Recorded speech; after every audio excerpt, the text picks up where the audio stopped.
주님의 부흥을 기대한 부흥이 있음은 남동쪽에 서쪽에도. 저는 같은 인천이라 굉장히 기쁘고 편안한 마음으로 왔습니다. 잘 아는 동네네요. 와보니까요. 자, 오늘 이사야의 예배라고 했는데, 이사야는 대선지자죠. 이사야 1장부터 이미 이사야는 선지자예요. 이미 주의 종이고요. 이사야는 말씀을 선포하는 사역도 감당하지만 찬양 사역자였어요.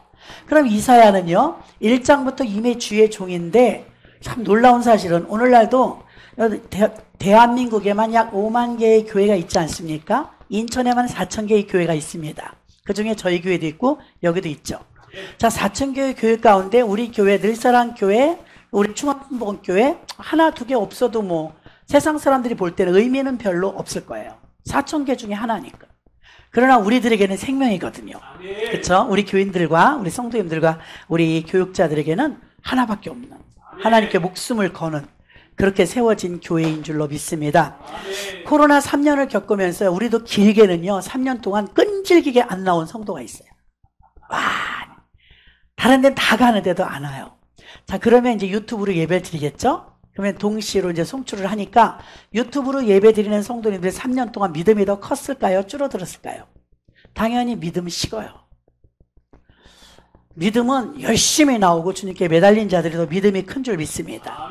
이사야 6장에 보니까요, 이미 주의 종이었음에도 불구하고 이렇게 4천 개의 교회 가운데 정말 하나님을 경험하고 체험하는 사람들이 있는가 하면 사실은 그냥 신학교 졸업하고 교단에 가입이 되어 있고 또 개척 사명이 있다 하니까 해서 하시는 분도 있고, 심하게 말하면 교회를 개척하시고 주의 종이 되었음에도 불구하고 성령을 받지 못한 분도 계세요. 그래서 여기에 보면 1장부터 주의 종이었는데 6장에서 성전에서 하나님의 거룩을 처음 경험해요. 이것이 문제죠. 자, 코로나 기간 동안에 교회를 나오지 않은 사람들, 나오나 안 나오나 뭐 별로 의미를 느끼지 못하고, 또 유튜브로 예배 드리면 어때? 그 목사님이 그 목사님이고 나 똑같이 예배 드린다 생각을 합니다. 교회는 형식적으로 종교적인 예배를 전 인격적으로 드리는가, 영적으로 드리는가, 신령한 제사로 드리는가. 요한복음 4장에 진정과 신령으로 예배하는 자, 이렇게 예배하는 자를 찾으신다 했습니다. 예배란 자체가 만남 아닙니까? 만남. 근데 만남이 없는 예배, 우리가 이번에 코로나를 겪으면서 생전 듣도 보도 못한 소리 하나 들었는데 그 비대면 예배. 말이 안 되는 거예요. 예배가 만남인데 비대면은 안 만나는 거잖아요. 그러니까 예배가 아니죠. 자, 예배에 대해서 오늘 우리가 늘 드리는 게 예배고, 예배에 대해서 더 들을 게 없어요. 저는 오늘 예배를 통해서 이사야의 예배를 한번 구별 지어 보려고 합니다. 이사야의 예배는요, 1절에 나온 우시야 왕이 죽던 때에 내가 본즉 주께서 높이 들린 보좌에 앉으셨는데 그 옷자락이 성전에 가득하였고, 성전에 옷자락이 가득한 걸 이제 느끼는 거예요. 성전에 하나님이 함께 하시다는 걸 이제 느끼는 거예요. 우시야가 죽던 해에, 우시야는 어떤 사람일까요? 우시야는 부친 아마샤와 모친 여골리아 사이에 태어난 16살의 왕이 오른 유다 제10대 왕으로서 유다와 이스라엘을 통틀어서 최장기 집권했던 왕이 우시야인데요, 약 다윗도 40년을 왕을 했는데 우시야는 52년을 했어요. 장기 집권했어요. 자, 52년간 통치한 왕들 중에 가장 오랜 기간을 통치했는데, 그는 여호와 보시기에 정직히 행했으며 예루살렘 성에 망대를 세워서 견고히 하였고 농경을 발전시켰고 군대를 위해 무기를 예비하는 등 종교, 정치, 경제적으로 탁월한 업적을 남긴 위대한 왕입니다. 하지만 나라가 부강해지고 나라가 튼튼해지면서 평안해지자 교만해지기 시작했습니다. 그 제사장만이 행할 수 있는 일을, 우리가 사울왕과 사무엘 선지자의 그 제사를 알죠. 순종이 제사보다 낫다고. 그러면 사무엘 선지자가 집행해야 될 예배를 사울왕이 드려버리고 말았죠. 그건 엄청난 일이었습니다. 똑같은 일이 생깁니다. 우시야 왕이 52년을 집권하고 있었는데요, 그 마지막에는 교만이 왔습니다. 내가 늘 눈만 뜨면 드리는 게 예배고 제사인데, 이거 뭐 제사장 오기 전에 내가 드리면 어때? 그 예배를 자기가 드려버립니다. 이는 예배와 제사에 대해서 그 감각이 이미 무너져 버렸고 경홀히 여겼던 것을 알 수가 있습니다. 우시아는요, 이 단 한 번의 실수 때문에요, 하나님께 버림을 받는데 어떤 일이 있느냐? 이 사람은 여생을 별궁에서 홀로 지내면서 징계를 받아 결국은 조상들의 묘실에도 들어가지 못하고 그 병으로 인해서 문둥병으로 인하여 가지고서 그 왕들의 묘실에 들어가지 못하고 궁궐에도 있지 못하고 별궁에서 늙어 죽을 때까지 있다가 가버렸으니 이 우시아가 죽던 해, 이 말은요, 그런 사람은 죽였다는 것입니다. 자, 우시아 왕은 예배를 소홀히 여김으로 인해서 하나님께 징벌을 받은 케이스입니다. 그 우시아가 죽던 해에 그 사람이 죽자마자 성전에서 옷자락이 왔다 갔다 하면서 거룩함이 임하며 이사야가 전에 경험해보지 못한 엄청난 그 임재를 느낍니다. 1절에 나와 있죠. 우시아가 죽던 해라고 했습니다. 이사야는 하나님의 임재로 가득한 성전에서 하나님에 대한 압도감을 느꼈습니다.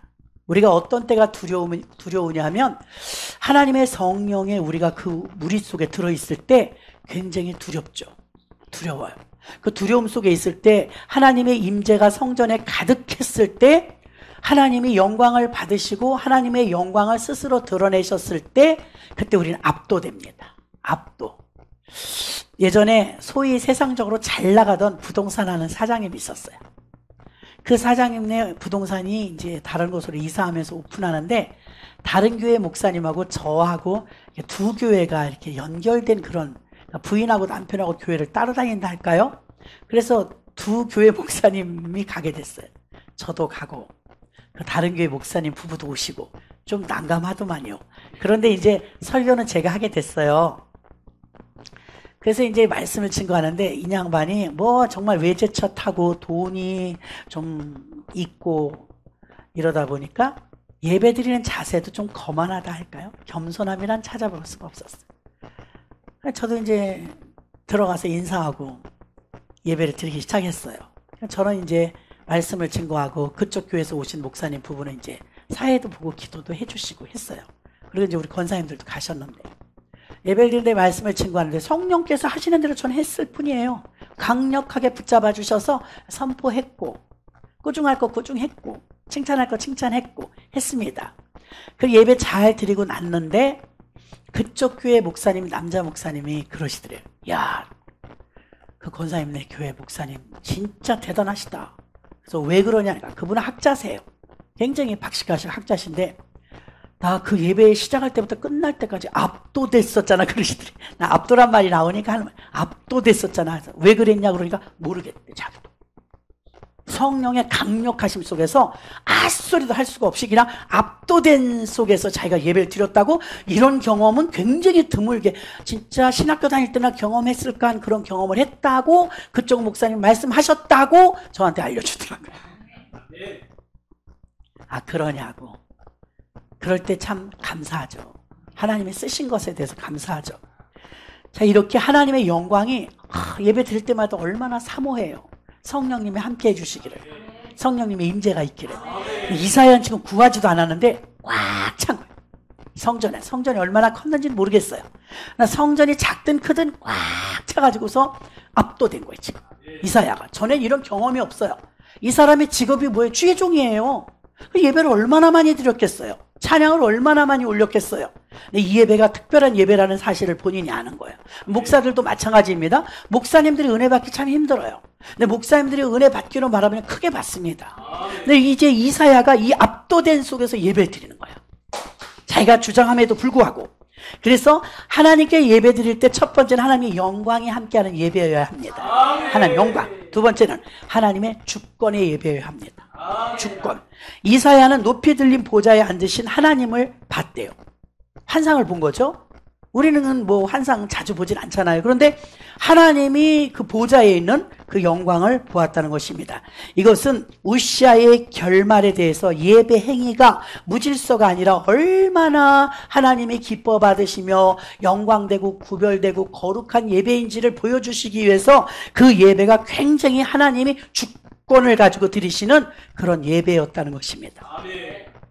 우시아는 자기 뜻대로 자기 방법대로 하나님께 분향하다가 끔찍한 예배를 드리다가 나병의 징계를 받고 비참한 신세로 전락해버렸습니다. 그렇다면 오늘날도 마찬가지일 것입니다. 무엇이냐? 사실은 눈에 보여지지 않는다 할지라도요, 우리도 드리는 예배가 하나님께 드리는 예배입니다. 그 예배를 우리가 목사인데 저도요 좀 소홀하게 여길 때가 있어요. 너무 예배가 많으니까 막 새벽 예배 매일 드려야지. 그런데 예배는 하나님께서 얼마나 기쁘게 기다리시는 예배인지 모릅니다. 목사가 만약에 대면 비대면 예배를 내 마음대로 좌지우지한다면 우시아와 같은 일이 우리에게도 일어나지 말란 법이 없습니다. 이게 제일 포인트죠. 코로나 기간 중에 어떤 사람은 죽을 힘을 다해서 예배를 드리고, 어떤 사람은 야, 그 사람이 말이야 그렇게 하면 되냐고, 하나님이 그런 이해심도 없냐고, 이웃을 사랑하라고 하지 않았냐고. 속지 마세요. 그게 사랑이 아니에요. 첫째는 하나님 사랑, 둘째는 이웃 사랑이에요. 그러니까 수직적인 관계가 우선입니다. 에베소서 6장 주 안에서 순종하라. 부모님에게 순종하라는 게 10계명의 5계명이지만 사실은 주 안에서 순종하라는 이순이라는 겁니다. 주님이 먼저예요. 자, 예배를 135년 동안 한국교회는요, 전쟁이 나도 일제시대에도 예배는 포기하지 않았어요. 어쩌면 우리 교회에서 가장 중요하게 여기는 게 예배고, 저는 교회 학교 다닐 때도요, 엄마한테 연봉돈 타서 교회 갈 때도 너 어디 가니? 친구들이 나 예배당 가. 예배 드리는 곳이 예배당이었어요. 어릴 때부터 연봉돈 들고 예배 드리러 갔단 말입니다. 예배는 우리 기독교인의 삶의 전부예요. 근데 그 가장 중요한 예배를 포기하라는 거예요. 이 코로나 때문에. 아니, 증명되지도 않았고 아직 한 명도 발견되지도 않았고, 이 코로나 이전에 한국교회 생태계는요, 어느 유명한 목사님, 어느 큰 교회, 어떤 비리 이런 일이 있을 때 손가락질 받았어요. 그럼 그래도 돼요. 잘못했으니까. 근데 이번에는 잘못 안 해도 손가락질 받았어요. 코로나 때. 잘못 안 해도. 왜 너네는 예배 드리냐는 거예요. 자, 우리는요, 예배를 특별한 일을 한 게 아니라 늘 하던 걸 한 거예요. 다니엘이 전에 행하던 대로 하루에 3번씩 기도했던 것처럼 하던 걸 했을 뿐이에요. 근데 지탄을 받았죠? 손가락질 받았죠? 감내하기가 힘들었습니다. 지치고 힘듭니다. 피곤합니다. 평상시 예배를 편안하게 들다 예배에 제재를 받으니까 저도 평생 예수 믿었지만 처음이에요. 어떻게 해야 될까? 예배를 드린다 안 드린다? 이 순전히 이건 담임 목사님의 몫이었어요. 매뉴얼이 없어요. 컨트롤 타워가 없어요. 집약된 한국교회 메시지가 없었어요. 다 이렇게 하자. 이런 걸 어른들이 안 해주셨거든요. 저도 고민이 됐어요. 하나님, 예배를 어떻게 할까요? 나라에서는 드리지 말래요. 20명만 드리래요. 예배를 어떻게 할까요? 저는 주의종입니다. 하나님 시킨 대로 하겠습니다. 하고 준비하고 기도하는데, 아니 총회에서도 지침이 안 내려오지, 어떻게 해야 될지 모르는 우왕좌왕하는 그런 기간이 있었잖아요. 그러다가 이제 대부분의 약 한국교회 80%의 교회가 비대면 예배를 드렸습니다. 80%의 교회가. 그러면 다 대를 따라가야 되잖아요, 소가. 그러나 하나님이 하라는 대로 하겠습니다.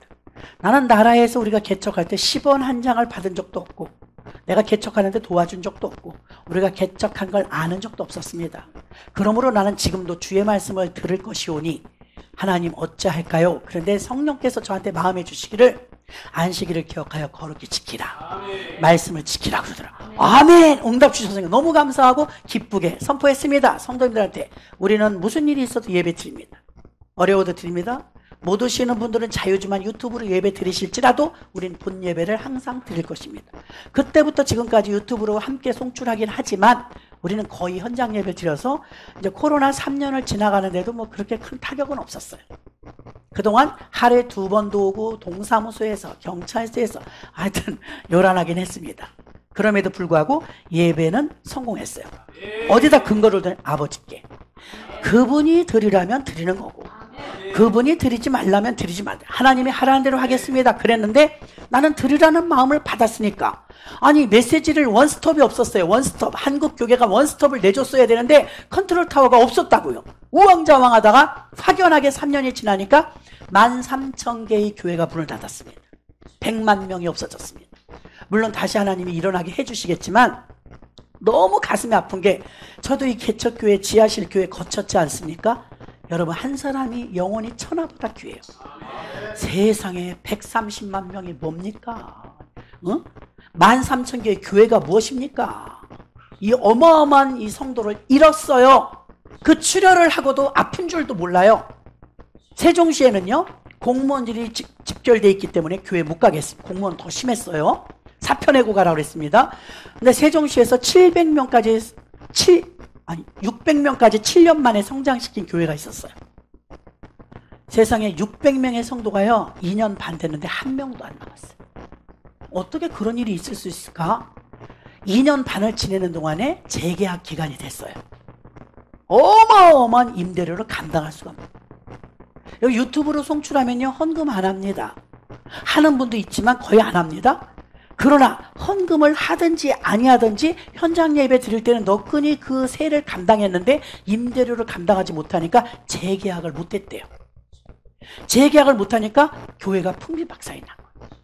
그리고 600명의 성도가 한 명도 안 남았다니 너무 기적 아닙니까? 한 명도 안 남았다.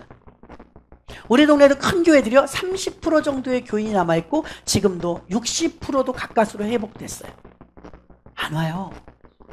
한번 이렇게 편하게 길들여진 성도님 다시 한번 옛날처럼 예배에 집중하려면 무던히 애써야 됩니다. 근데 누가 그렇게 했습니까? 목사님들이 이 몫을 책임져야 할 것입니다. 왜? 개교에 맡기셨으니까요. 무척 힘든 일이었습니다. 그리고 앞으로는 이런 일이 안 왔으면 좋겠습니다. 너무 힘들었기 때문입니다. 그래서 비정상 예배를 드리면서 정상이라고 말하면 안 됩니다. 이미 비대면은 비정상이죠. 우시아와 같이 행동하면 우시아와 같은 대가가 있을 수도 있다는 것입니다. 우리가 지금 못 느끼니까 그렇죠. 자, 세 번째는 하나님의 거룩의 구별입니다. 거룩이란 구별됐다는 뜻인데요. 예배는 하나님의 통치 속에, 하나님의 중심에, 하나님의 그 주권 속에 하나님을 갈망하는 게 예배인데요. 하나님의 임재와 영광을 돌리는 것뿐만이 아니라 예배자는 거룩해야 합니다. 3절에 보니까 거룩하다, 거룩하다, 거룩하다 이렇게 말씀하고 있습니다. 하나님이 보내신 스랍들은 이사야의 예배에서 거룩을 찬양하며 하나님께 강렬함과 경외심과 놀라움의 예배로 깊이 드러냈습니다. 거룩은 하나님의 속성 가운데 가장 귀한 속성입니다. 하나님은 거룩한 예배, 부패와 타락과 죄악과 세속적인 것과 덕지덕지 묻은 찌꺼기를 다 들고 와서 드리는 예배가 아니라 구별된 예배를 원하십니다. 깨끗한 예배를 기다리십니다. 오직 하나님만 거룩하시기에 의로운 자가 예배 드리길 원하시는데 로마서 6장 19절에 보니까 너희 지체를 의의 종에게 드려 거룩함에 이르라 하고 말씀하고 있습니다. 그래서 우리는 저도 거기에 속은 적이 있었는데요. 교회가 말이지 세상 사람들을 초청하려면 그들의 문턱을 낮춰야 돼. 그래서 레포츠 교회를 만들고 또 술을 먹었든 담배를 폈든 죄를 지었든 다 두르라 그래. 그리고 교회에서 그들을 다 수용해야 돼. 한 영혼이 천하보다 귀하니까 그들을 다 받아줘야 돼.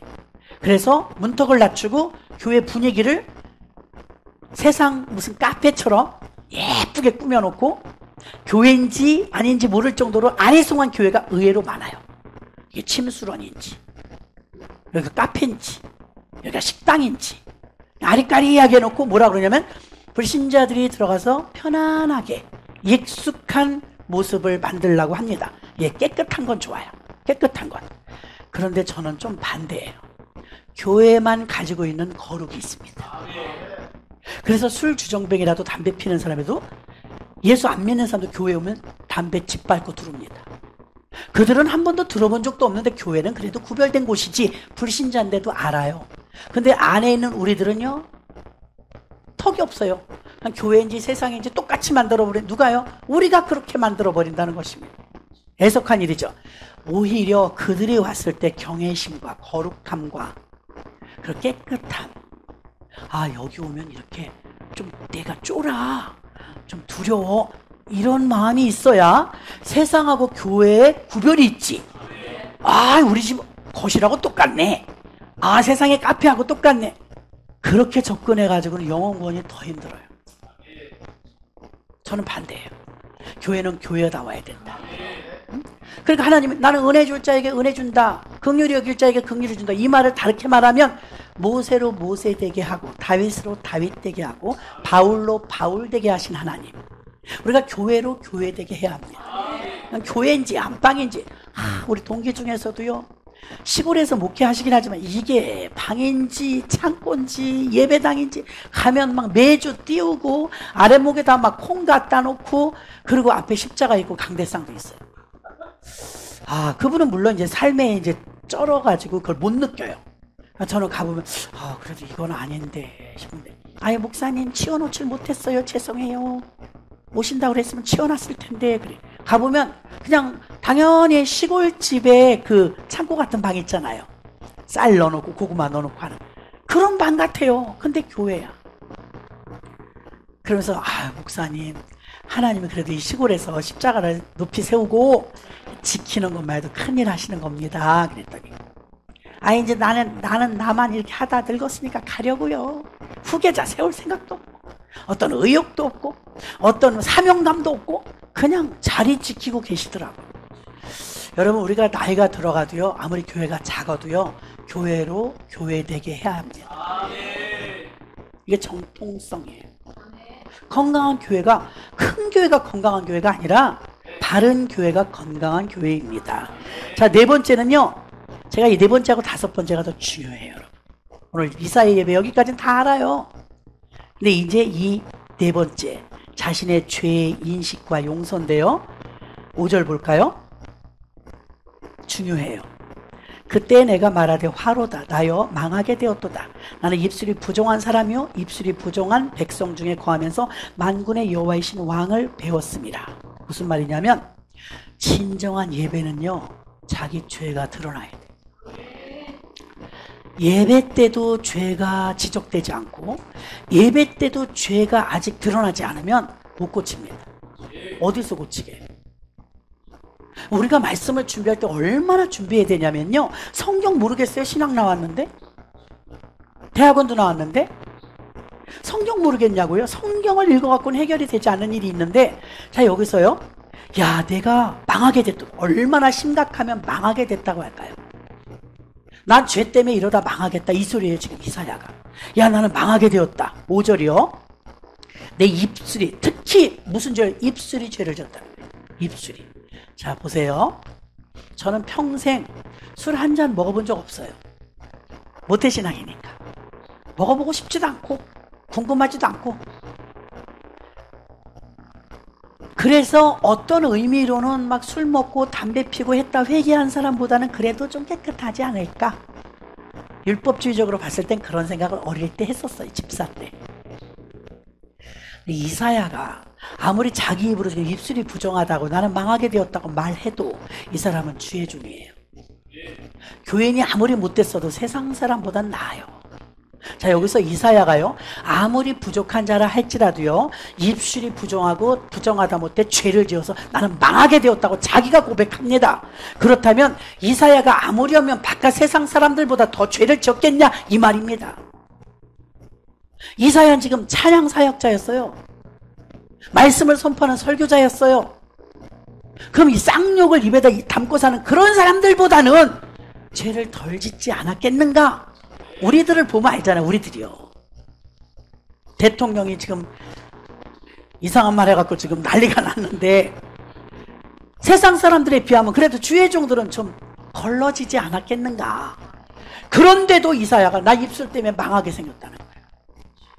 예배가 어떤 힘이 있냐면 내 죄가 드러나요. 예배 한번 잘 드리면, 다윗이 전염병이 돌아갔고 온역이 세상에 7만 명을 죽였어요. 코로나도 그만큼 못 죽였습니다. 7만 명을 죽였을 때 왕이 잠이 오겠어요? 근데 하나님께서 오르난의 타작마당에서 거대하게 제사를 드리라고 했어요.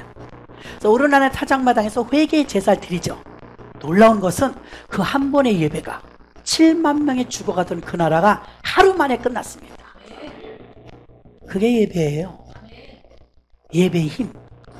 이사야는 지금 1장부터 주의 종인데 6장에 와서 이제 진짜 주의 종이 되는 거예요. 영적인 경험을 하는데, 화로다 화로다 내 입술이 부정하여 나는 망하게 되었도다.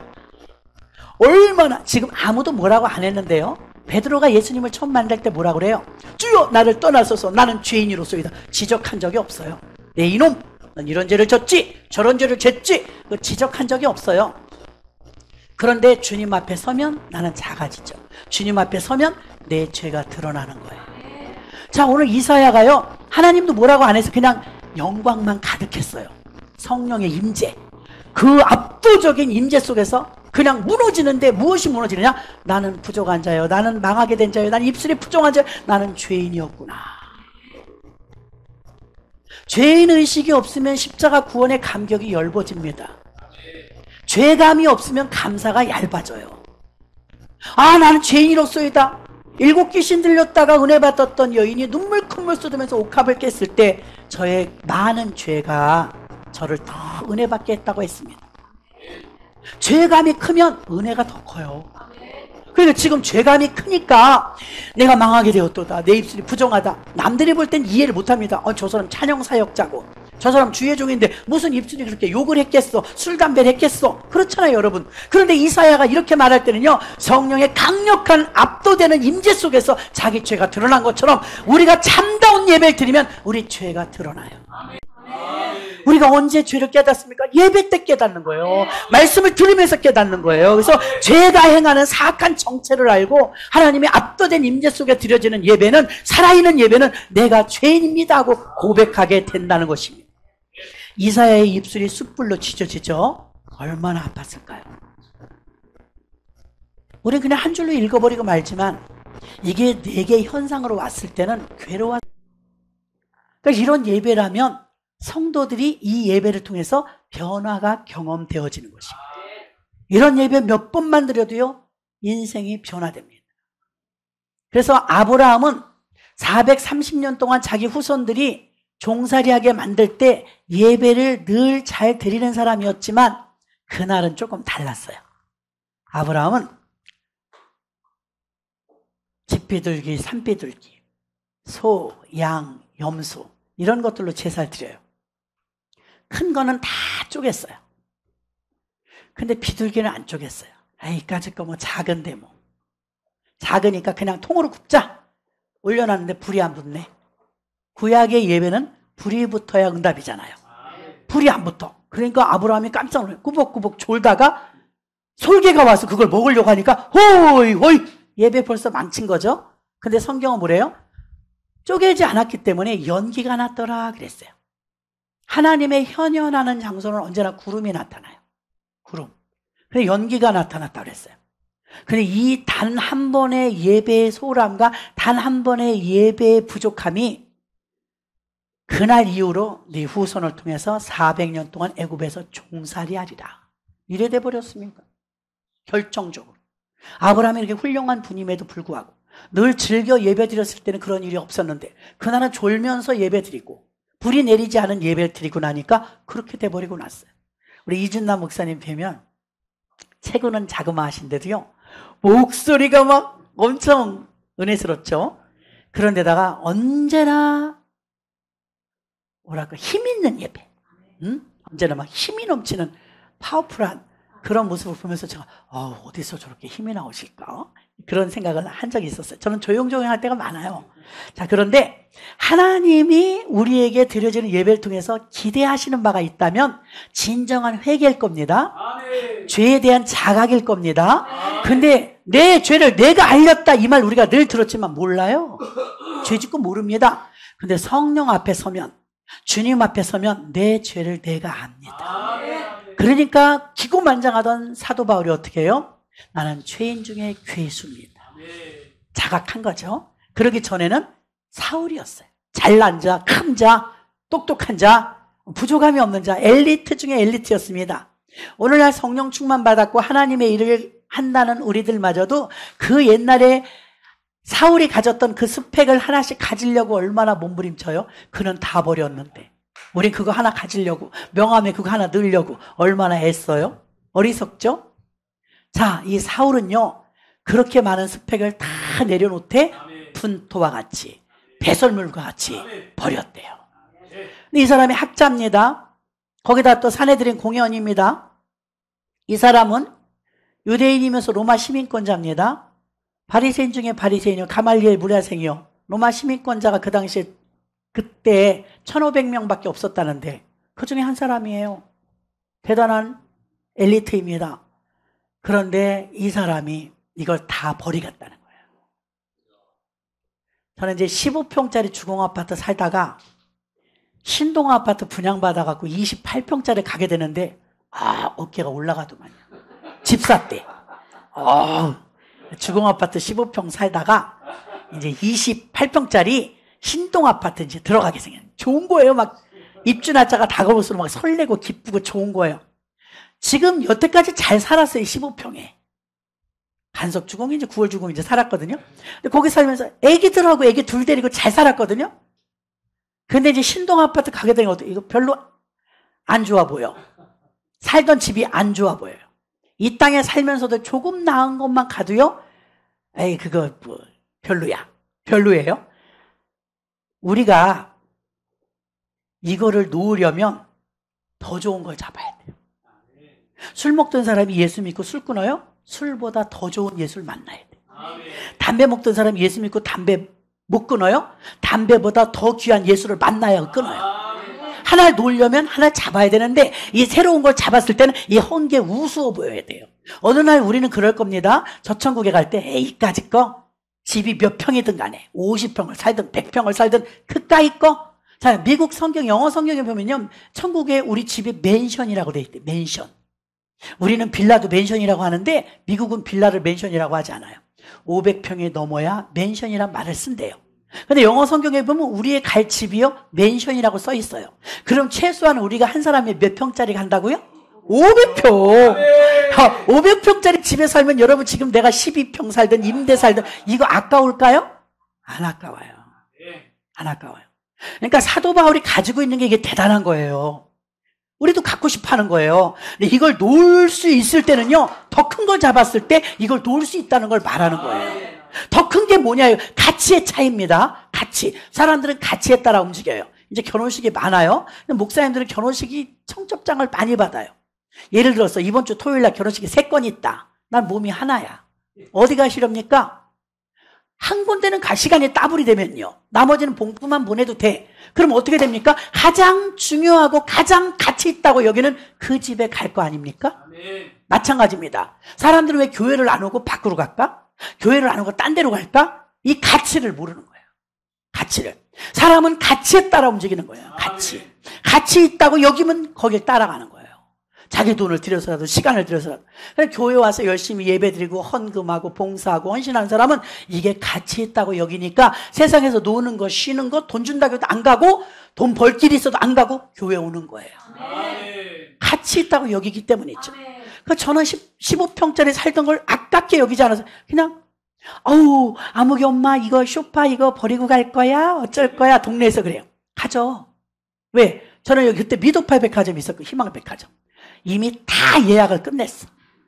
뭐 이사 가기 몇 달 전에 벌써 쇼판 이걸로 해주시고요. 신났죠. 뭐 얼마 만에 이사. 예, 이걸로 장롱은 이걸로 하고요. 식탁은 이걸로 다 사놨기 때문에 이거 버리고 가야 돼요. 근데 이제 동네 아주머니들이 같은 평수 때 사니까 아무개 엄마 이사 갈 때 이거 쇼파 놓고 갈 거야. 놓고 갈 거야. 나 줄래? 가져. 안 아까워. 가져가. 식탁은 이거 가져가. 우리 다른 거 샀어.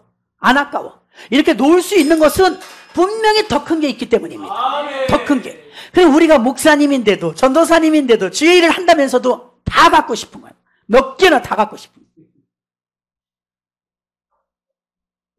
돈 싫어하는 사람이 어디 있어요? 다 좋아하지. 그러나 우리가 정말 가치 있다고 여기는 것에 우리는 올인하는 거예요. 올인. 사도 바울은 그게 됐는데 우리는 안 돼.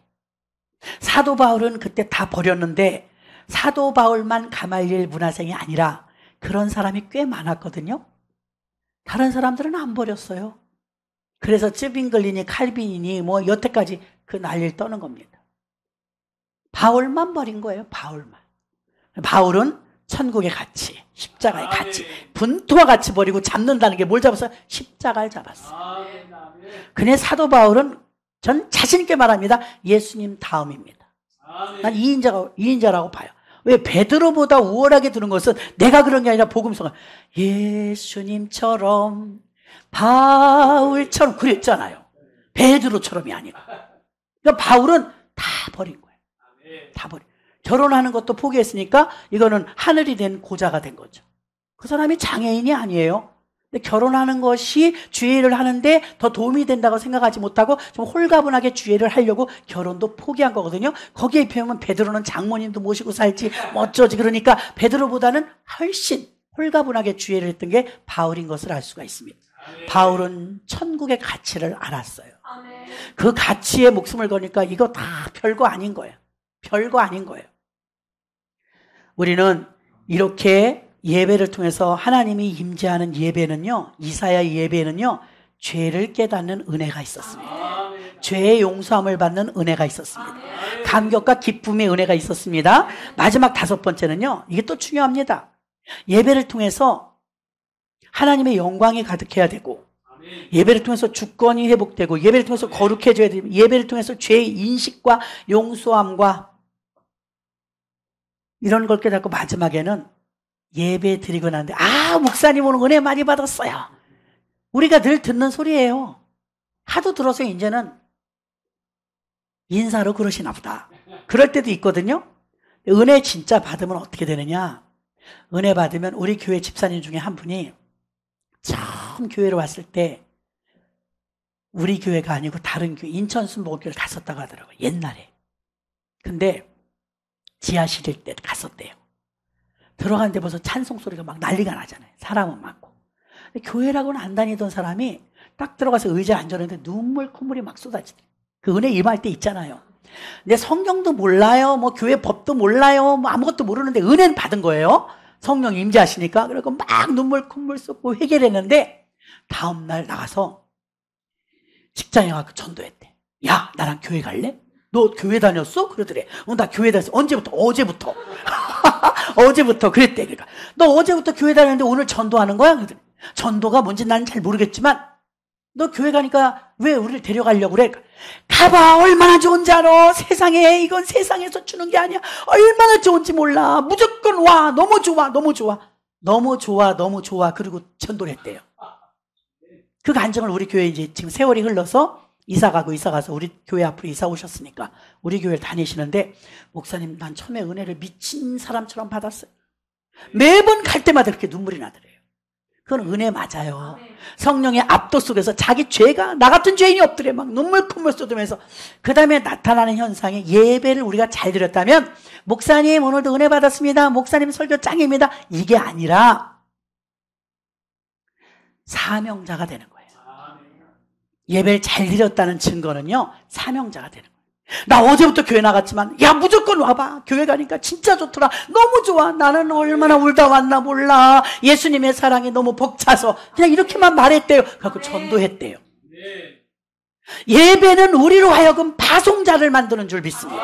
예배를 통해서 가만히 있는 게 아니에요. 은혜 받았다고 말하는 게 아니에요. 예배를 통해서 내가 변화되고, 예배를 통해서 내가 증거하는 자가 되는 줄로 믿습니다. 어떻게 증거합니까? 예수 믿어봐. 너무 좋아. 뭐가 좋아? 나 입이 둔해갖고 잘 말 못하지만 나 기쁨이 넘쳐. 그리고 너무 감사해. 이거 정상입니다. 정상. 은혜 받은 사람은 선수끼리 알아봅니다. 들어보면 알잖아요. 가짜인지 진짜인지. 이분이 막 가슴이 벅차갖고 뭐라고 해줘야 될지 성경을 모르니까 말은 못하니까 와보라 했던 수다성 여인처럼 와봐 얼마나 좋은데. 근데 그 간증을 제가 듣는데 막 가슴이 벅차더라고. 저건 내가 진짜로 느낄 수 있겠더라고요. 성령의 역사구나. 성령의 역사. 지금도 그분은 새벽마다 하루도 안 빠지거나 울어요. 참 그 은혜가 여태 수십 년 가는 거 귀하지 않아요, 여러분? 짧으면 2년, 길면 5년 유효기간이 있어. 성령 받으면 다 그냥 옛날로 돌아가는데, 이분 지금 수십 년이 됐거든요. 지금도 아침마다 울어. 특별한 은혜죠. 그렇게 주님을 사랑해. 직장을 그렇게 다니면서도 새벽 기도를 꼭 오십니다. 자, 8절 봅니다. 또 주의 목소리를 들으니 주께서 이르시되 내가 누구를 보내며 누가 우리를 위하여 갈고. 이건 많이 들었죠. 그때 내가 이르되, 이사야가 하는 말이요, 내가 여기 있나이다. 나를 보내소서. 예배가 사명 맞잖아요. 나를 보내소서. 지금 예배를 통해서 교회를 세워놓고 하나님은 주의 일꾼들을 찾으시는 거예요. 추수 때 일꾼들을 찾으시는 거예요. 근데 아무도 다 안 들어, 손을. 그냥 왔다리 갔다리 교회 다녀. 교회 다니면 소용없어요. 예수를 믿어야지. 그래서 교회 다니는데 어느 날 성령이 강력하게 임하시니까 어떤 역사가 있어요? 내가 누구를 보내면 누가 갈고 성령의 음성이 들리는 거예요. 12의 혈루증을 앓았던 환자가 서로 막 밀치니까 암병이 걸려도 디스크가 걸려도 척추 측만증이 걸려도 나 여기 아파요 저기 아파요 기도해달라고 그러는데 하혈하는 병이라 기도해달라고 못해요. 이건 창피한 병이라. 그러니까 여자가 궁리하다 어떡하지? 이걸 사람 많은 데서 내가 이런 병 걸렸다 그러면 손가락질 받을 것 같으니까 창피하잖아요. 그래서 이 여인의 입장으로 가봐요. 살그머니 가서 예수님의 옷자락에 손을 잡아도 효과는 똑같을 것 같은 믿음이 그에게 있었습니다. 그래서 막 밀치는 데 가서 싹 잡았는데 주님이 알잖아요. 누가 내 옷에 손을 대었느냐? 다 깜짝 놀라는데 여자가 제일 놀래죠. 자기가 만졌으니까. 근데 사람들이 말하는 주님 이렇게 사람이 많아갖고 운집했는데 밀쳐가지고서 다 한 거지요. 이렇게 말했어요. 근데 주께서 분명하게 말하면 아니라 지금 내게서 능력이 나가느니라. 능력은 주님께로부터 나오는 겁니다. 능력은 주님께로부터 나오는데 무슨 일이 있었습니까? 이 많은 군중 속에서 예수님하고 그 여자에게 클로즈업이 되는 거예요. 왜 그러느냐? 이 여자는 알아요. 내가 만진 걸. 예수님은 누가 내 옷에 손을 대었느냐? 지금 내게서 능력이 나가느니라 하는데 벌벌 떨고 두려웠다. 여자가 제가 그랬나이다. 여러분 사람이 그렇게 많아도요. 메시지를 이렇게 전해보면요. 어떤 사람은 그 말씀이 내 말씀으로 받는 사람이 있어요. 오늘 설교 괜찮네 이렇게 듣는 사람이 있어요. 근데 이 12의 혈루증 여인은요. 그 많이 운집한 사람 가운데 예수님이 하시는 말씀이 내 것으로 들었던 거예요. 예배가 이런 역사가 없으면 변화 안 됩니다. 그러니까 말씀을 전하니까 제가 그랬습니다. 용서해 주세요. 제가 예수님의 옷에 손을 대었습니다. 따라 내 믿음이 너를 구원하였으니 내 병에서 놓여 건강할지어다. 건강만 회복된 게 아니라 구원까지 받는 역사가 나타난 건 그 여자의 믿음이었습니다. 어떤 믿음이면 내가 예수님의 옷자락에만 손을 대어도 낫겠다 함일러라. 이 믿음. 이런 믿음이 우리에게 있냐 이거예요. 내가 어느 수요일 날 이 설교를 했대요. 성도님들이 말하니까 저는 지금 하도 설교를 하니까 잊어버리잖아요. 목사님 어느 날 목사님이 수요일 날 12의 혈루증 환자 설교하셨죠? 기억은 사실 안 나지만 네 그냥 그랬어. 그랬더니 그날 내가 그 설교를 들으면서 며칠 전부터 어깨가 꼼짝도 못해서 이거 못 움직여갖고 이러고 다녔대요. 이러고. 그럴 때 있잖아요. 담 결린 것처럼. 아무리도 안 낫고 이게 막 팥을 붙여도 안 되고 침을 맞아도 안 돼서 아우 막 저절로 구부리고 찡그리고 이러고 다녔대요. 근데 교회 가니까 목사님이 그 12의 혈루증 여인 설교를 하더래. 옷자락을 만지는 마음으로 예배를 드리십시오. 내가 그랬대요. 그러니까 그 여자 성도님이 집사님인데 그 앉아 계시는 의자에서 잡았대. 자기가 말해주니까 내가 어떻게 알아요? 이렇게 딱 잡으면서 주님 이 성전에 와서 의자가 나는 예수님의 옷인 줄로 믿습니다.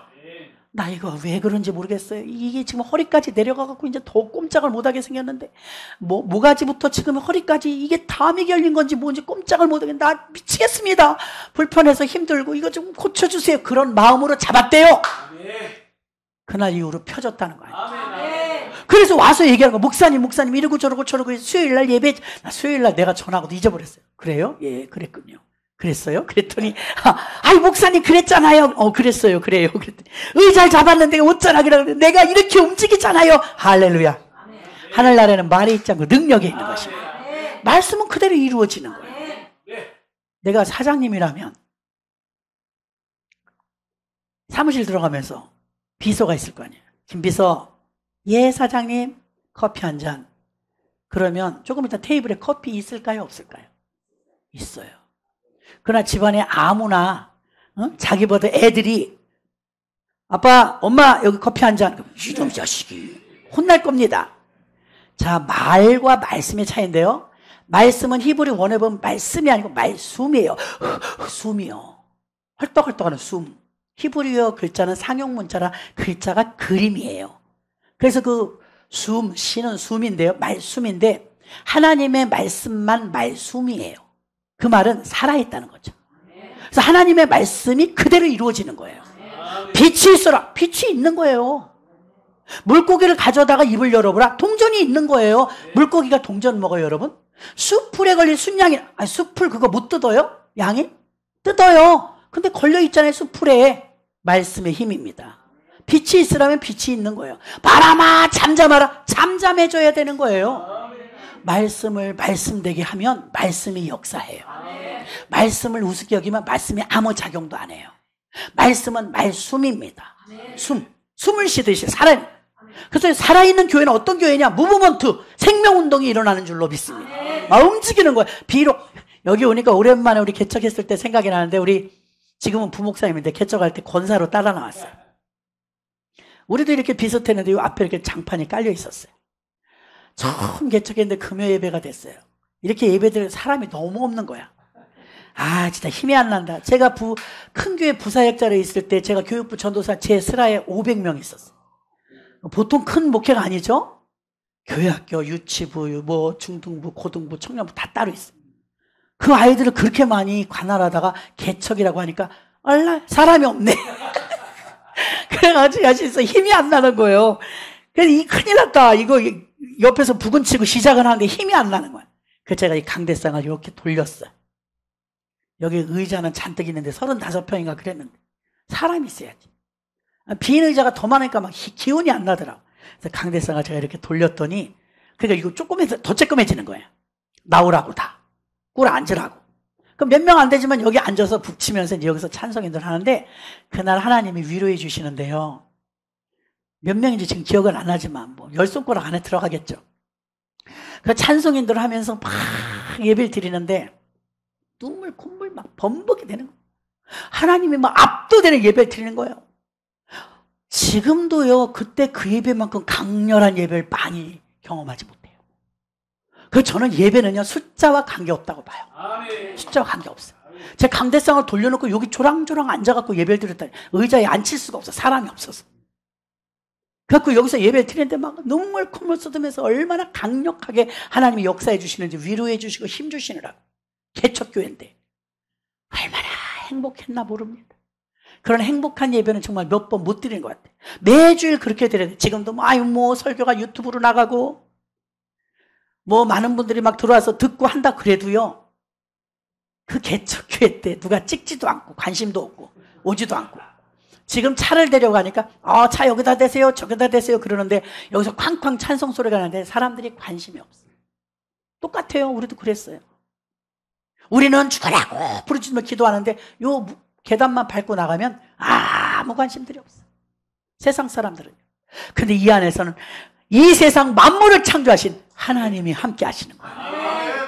그 위로가 얼마나 큰지 예배를 드리면서 뜨거운 예배를 드렸던 기억이 여기 와서 다시 나섰습니다. 요한복음 4장 24절에 하나님은 영이시니 예배하는 자가 신령과 진정으로 예배할지니라. 자, 오늘 마지막 5번째는 8절의 말씀처럼 내가 여기 있나이다 나를 보내소서 하였더라. 예배는 예배다운 예배를 드리면 예배 드린 자들이 반응이 나타나게 되는데, 그 반응은 하나님의 파송자로서 보냄받은 자. 마태, 마가, 누가, 요한복음은 사복음서라고 해요. 제자 만드는데 3년 반 걸렸어요. 사도행전은 34년이 걸려요. 교회를 세우는 데는 34년이 걸렸어요. 마태, 마가, 누가, 요한복음까지 점프해서 사도행전으로 넘어가면 이제 교회 세웁니다. 마가다락방부터 교회를 세워요. 제자들을 그렇게 세우신 이유가 교회 세우라는 거예요. 그게 우리들도 이렇게 교회를 세우게 된 것입니다. 근데 교회를 세워지면은 그 교회를 세우는 일에 아포스톨로스라고 해서 사도, 예수님의 12 제자와 12 사도는 같은 사람들이에요. 그러면 사실은 제자 행전 그래야 맞지 않아요? 따르는 자, 본받는 자, 배우는 자, 이게 제자란 뜻이에요. 그 예수님의 제자들은 따르는 자, 배우는 자, 본받는 자예요. 그러면 사복음서에서 있던 그 제자들이 점프해서 사도행전으로 갔으니까 여전히 제자 행전이라야 맞잖아요. 근데 사도행전이냐 이거예요. 사도행전의 뜻은 뭐예요? 아포스톨로스, 보냄받은 자. 틀려요. 배우고 듣고 이것으로 끝나는 게 아니라 더 나아가선 보냄받은 자. 그래서 사도행전을 우리는 사도행전이라고 말하는 거지 제자행전이라고 말하지 않는다 이 말입니다. 28장으로 끝나지만 액츠 29 그래갖고 이제 우리는 사도행전 29장을 써내려가는 숙제를 맡은 교회들인 줄 믿습니다. 그럼 이제 이 사명이 우리에게 온 거예요. 바통을 이어받아서 우리에게 온 거예요. 그럼 우리도 우리의 생명의 수완이 닿을 때까지 죽도록 충성하다가 이 바통을 우리 후진들에게 또 넘겨주겠죠? 그들도 또 바통을 들고 열심히 주님 오실 때까지 뛸 텐데 그들도 여전히 액츠 29로 뛸 것입니다.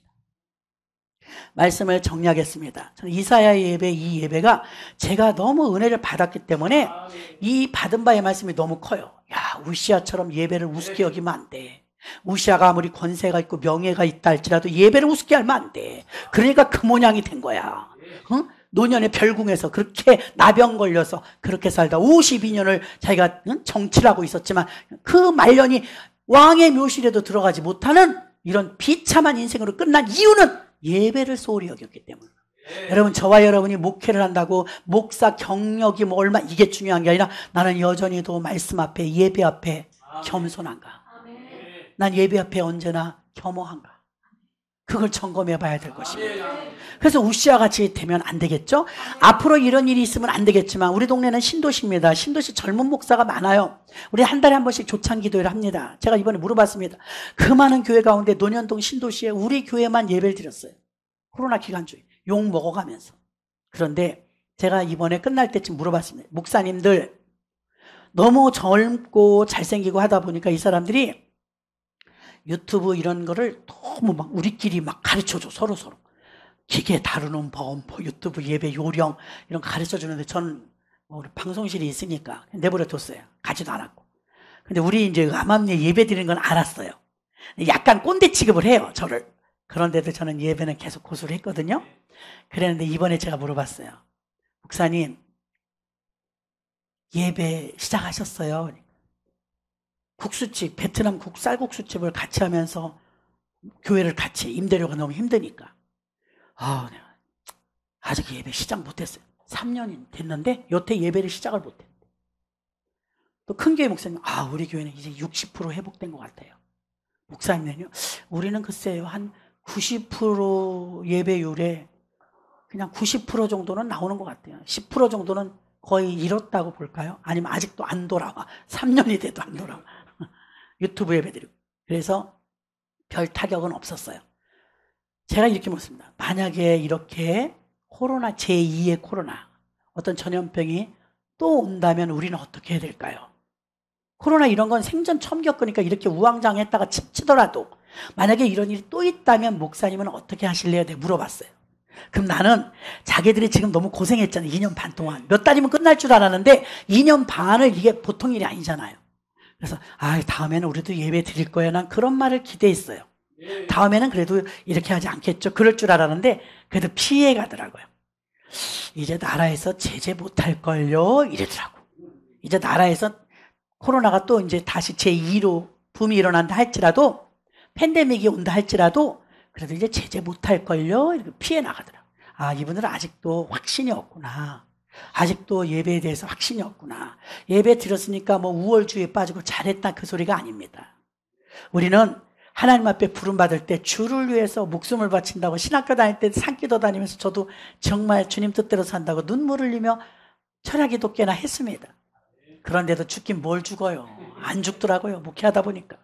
근데 이제 다시 한번 이런 한국교회 파란만장한 이 위기가 오니까 수면에 드러나는 교회들이 있으니 반석 위에 세운 교회와 모래 위에 세운 교회가 드러나 버리고 말았습니다.